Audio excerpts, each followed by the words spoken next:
So today I want to show you how to add your cells in Excel or in spreadsheet.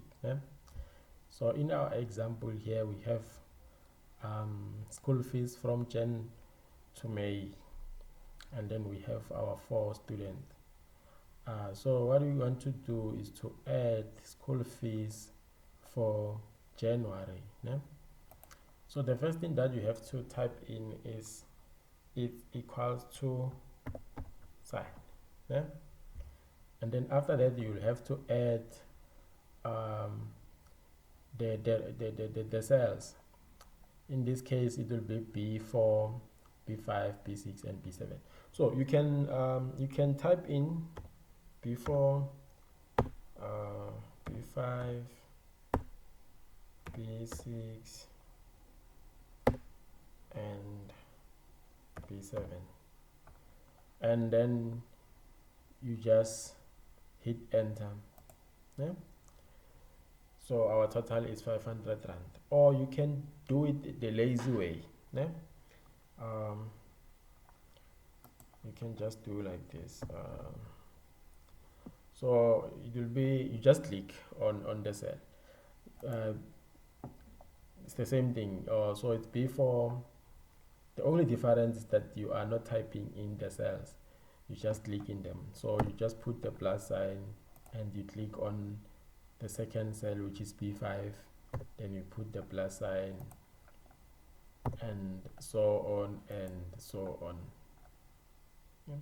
And then when you're done, you just hit enter, and then it will just give you the same result. So if you want to do the same on February, March, May, and April and May, you can just drag.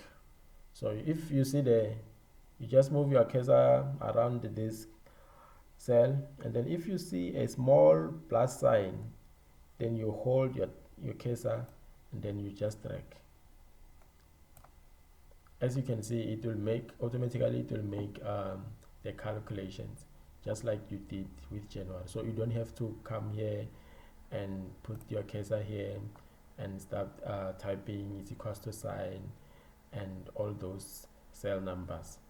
So yeah, that is the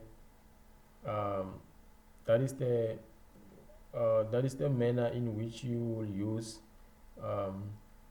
to add the cells.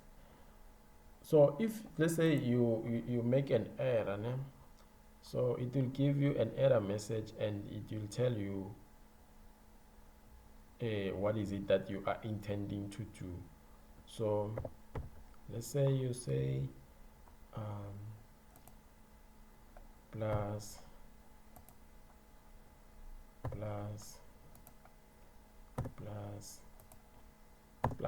So now you see here there's a plus sign at the end of